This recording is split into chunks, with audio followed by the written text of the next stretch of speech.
dia masih bergelayutan hidup dengan bunga bank dan riba.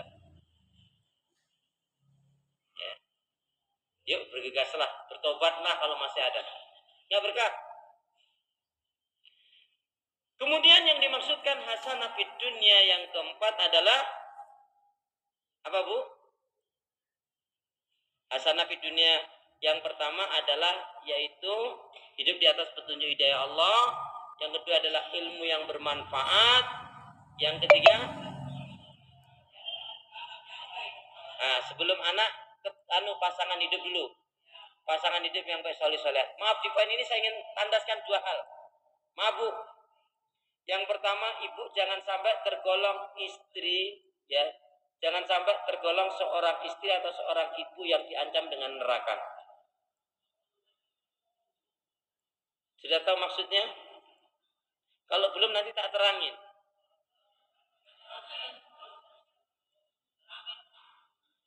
Terangin enggak? Cius.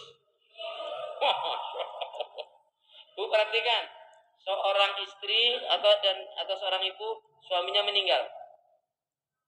Kemudian si istri tadi mengatakan, selama mama masih hidup, rumah ini, motor ini, kendaraan ini, pabrik ini, PT ini, kantor ini, kontrakan ini, apalah sawah ini, tak boleh kalian jual. Maka ini namanya ngangkangin warisan.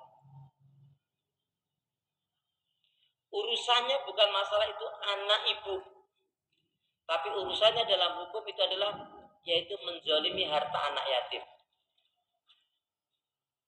Kecuali anak-anak mengatakan demikian, mama, selama mama masih hidup, rumah ini, kontrakan ini, kendaraan ini, pabrik ini, PT ini, semua penghasilannya untuk mama.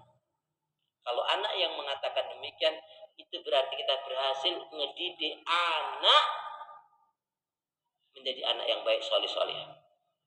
Dan itu adalah satu kebahagiaan. Tapi kalau dari ibu yang mengatakan selama mama masih hidup, rumah ini gak boleh dijual, padahal itu ada haknya anak, ini namanya ngangkangin warisan. Dan ini dikaitkan dengan ancaman neraka.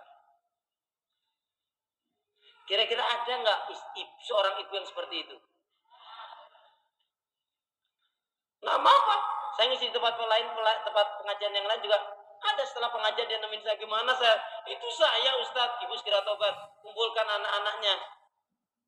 Kalau ibu nggak bisa panggil Ustadz, saya juga siap. Atau Ustadz yang lain dekat ibu juga monggo, biar memberikan pencerahan. Setelah dikumpulkan anaknya, kemudian saya kasih penjelasan. Akhirnya anaknya mengatakan, ya Ustadz saksinya, kami sekarang ridho ikhlas kalau mama tempatin rumah ini, itu kontrakan yang ada itu untuk mama. Udah clear. Tapi juga ada yang kasus yang lain datanya, gimana? Ridho nggak ikhlasnya? Ada anaknya. Ya gimana ya Ustadznya? Saya mengharapkan juga uang saya juga anak nggak punya. Saya membutuhkan ini. Gimana Ustadz? Apakah saya zalim kalau saya minta hak saya? Terang-terangan anaknya. Dan saya bilang, ada nggak dari sini kakak atau adiknya yang nalang? Misalkan harga rumah itu 1 M, misalkan si dia ini dapat kebagian 300 juta. Ada nggak yang bisa menalangin? Oh ada ternyata. Ini sudah, maka jatahnya dia sudah nggak ada. Nanti jatah yang saudara nalang ini double. Ini masalah tuh. Mau sholat, mau zikir, baca Quran, istighfar, umrah, haji berulang kali, tapi kalau dia ngangkangin warisan apa? Dia diancam dengan neraka. Nauzubillah min. Yang kedua, seorang istri ya tidak sadar padahal dia rajin ngaji, zikir, istighfar, baca Quran, duha, tahajud, khatam Quran sering, sedekah banyak, haji umrah juga dia sudah lakukan. Tapi ternyata dia adalah istri yang sedang menyeret suaminya ke neraka. Dan bodohnya lagi, suaminya nggak sadar. Mau tahu penjelasannya?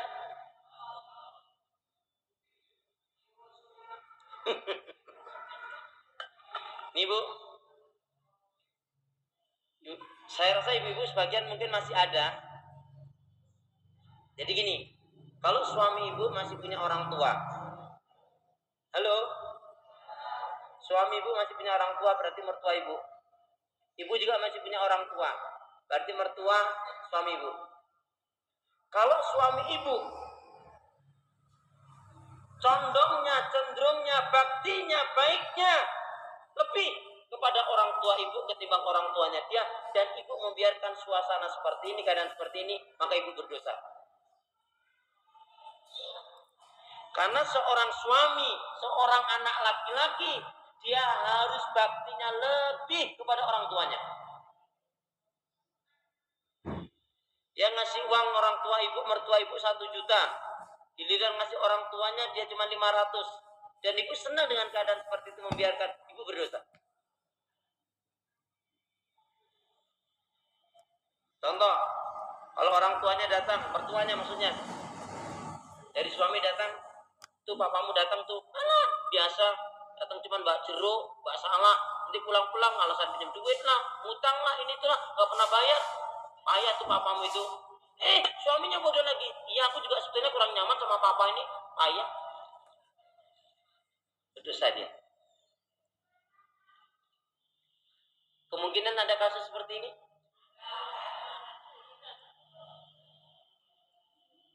Oh, giliran orang tuanya, ayo dong pak, please dong, kapan buat happy bapakku, mamaku, ayo dong, kumpul ke Jakarta, ayo dong kita jalan-jalan. Iyalah sayang, untuk nyenengin kamu dan orang tuamu, kenapa enggak sih? Royal dia. Bu, seorang suami contoh yang lain, dia bilang, Ma, alhamdulillah, bulan ini aku dapat bonus 2.500.000, tapi yang 1 jutanya, ya, si suami yang bilang nih bu, ya, Ma, alhamdulillah, bulan ini aku dapat bonus 2.500.000, tapi yang 1.500.000-nya aku mau kasih papa mamaku, gimana sayang? Ya udah kasih aja, terus kasih, cuma kasih terus.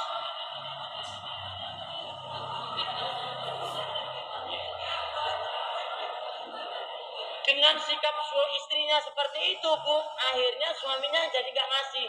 Enggak lah sayang, aku hanya nguji kamu aja kok. Dia jadi gak memberi orang tuanya, maka dia berdosa.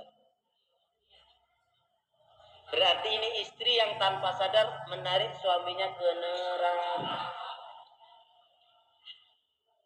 Terus yang benar gimana? Sayang, sini. Ada apa? Alhamdulillah loh, bulan ini aku dapat bonus 2.500.000. Nah, terus? Ya ini. Tapi aku mau kasih yang 2 juta, aku mau kasih orang tua aku, gimana sayang? Pak, nanggung banget sih, kenapa kok hanya segitu? Udah kasihin aja semua.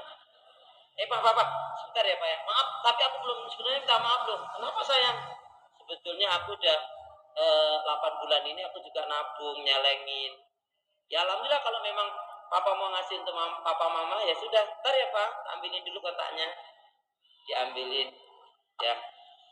Ini sayang, ini Pak, Ma. Ini Pak. Udah kasihin aja sekalian orang tua. Ini tabunganku yang 8, kasihin aja. Jarang.